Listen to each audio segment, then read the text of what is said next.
Ladies and gents, welcome back to the channel. I am Safian FM, and we have today a tactic called Total Football. Yes, we've covered a couple Total Footballs before, but this one is by someone on the Steam Workshop called Remy. It says, the reincarnation of Total Football, everyone defends and everyone attacks. Enjoy and note the tactic if you enjoyed it.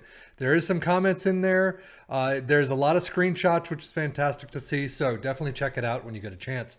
Starting out, it is with a sweeper keeper in support, a wide center back, which we haven't seen much on both sides, and then a libero in the middle. A complete wingback on the left and a complete wingback on the right. Box to box is both on both sides of the midfield. Inside forwards in support on both sides, and then an advanced forward up front in attack. Attacking mentality in possession. Attacking width is fairly narrow. Approach play is pass into space. Overlap in the left and right. Play out of defense. Passing directness is standard. Tempo is slightly higher. Mix crosses, work the ball in the box, run at defense, and be more expressive. In transition, counter press, counter, distribute quickly, distribute to the center backs, and throw it long. And then out of possession, a high press line of engagement, a much higher defensive line, trigger press much more often, prevent goalkeeper distribution, get stuck in, trap inside, and stop crosses. I could barely read that for a second. Now, how did it do for our three teams? As you could see, Tottenham did not too bad. 68 points, definitely where they should be.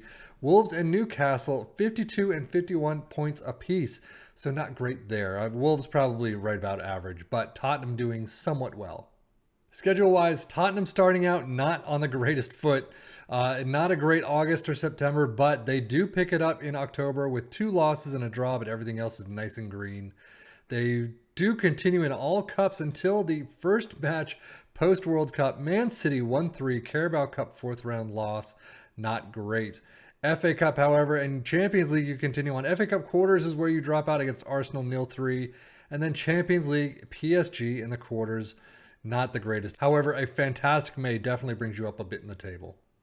Now, I am not used to having Wolves higher up than Newcastle in these tactic talks. However, not a bad August. Continuing on, a 1-2 loss in the Carabao Cup 3rd round against Manchester United in November. FA Cup, you do continue on until the 5th round, 0-1 against Tottenham, and then just spotty there on out.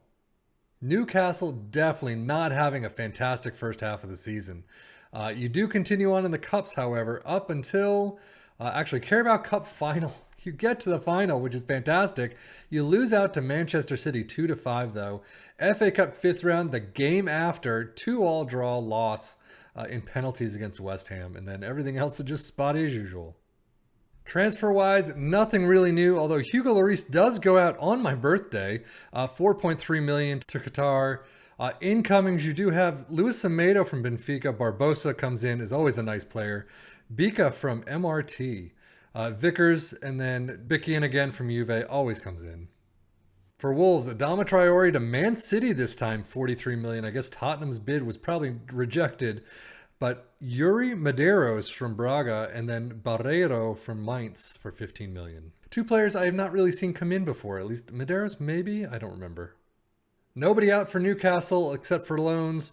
They do bring in Kayard from FC Metz for 325k, and then Mohamed Kudus from Ajax for 55 million. That's a big one.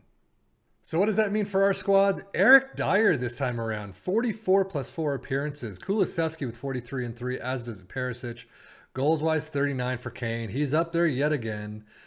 Son with 12, 11 for Kulusevski. Assist-wise, 18 for Porro. That's got to be tops or thereabouts. 12 for Kulusevski. Son with 10. Average rating, you got some good players there. Kane with 738. That's finally getting up to where they should be. Davinson Sanchez for 711, and then Christian Romero for 706. Wolves squad, Jose Sa, Collins, and Kielman all up there in the tops of appearances.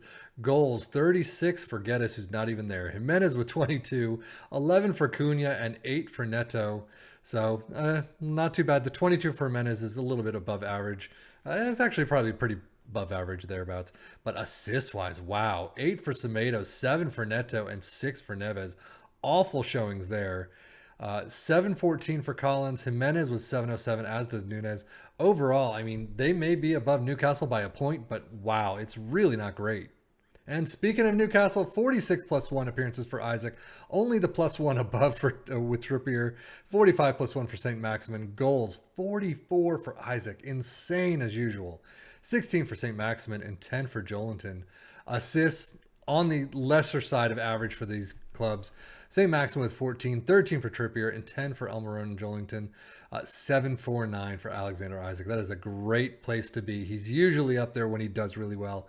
719 for Jolinton. Dan Byrne with 709. Data hub for all three teams. Generally, they're shaky in defense, very good in attack. As you can see, some good attacking numbers. Not nearly as good as you would expect them to be, up in that, what is it, 6th spot or 5th spot or something like that.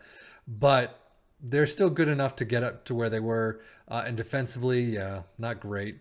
But if we look at Wolves next, a little bit overall better rounded, shaky defensively, good in attack. As you can see, not quite as good attacking numbers. Their goals per game is definitely down from Tottenham. And then if we look at Newcastle, actually more roundabout attacking numbers, much better there. Shaky defensively, as we've seen before. Premier League stats, all three teams do make the most goals. However, fewer shots against, only Tottenham and Wolves, and it's on the lesser side. But most shots for, you get all three teams. Newcastle with 649. Most tackles won. You do have a bit of defensive work in there. Best pass completion, nobody. I mean, it's just not great. Most dribbles made. Newcastle is up there, but again, dribbles made is really on the average side for what we generally see in all these tactic talks. Player overview for the Premier League. Haaland, of course, 36 goals right there. Isak, though, with 29. Kane with 27. Jimenez with 19. It's actually good to see a Wolves player in there no matter what. But most assists, St. Maximin and Porro in there. 10 is on the higher side of average for what we generally see in all of these lists. Most man of the match awards, Isak and Kane. I mean, you get some players in here, but overall, no tackles won. So again, shaky, extremely shaky defensively. Key passes, Trippier, Sarabia not in the list, and most shots. Isak is up there. St. Maximin and Kane get in there. Kane only with 98. But overall, I mean, this tactic didn't work as well as we'd hoped. Tottenham do get into the Europa League in 5th spot. Apologies. But 68 points, you'd really want to get higher than that. They generally probably get around 65 or there abouts if you just simmed a normal tactic.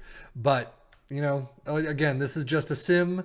If you took control of these teams, doing your own your own training, your own shouts with this tactic during match time, and everything else with it, your own transfers, you could probably do a lot better. But that is it for me, Sefian FM, for the Football Manager blog channel, saying thank you as always for watching. Take care and enjoy.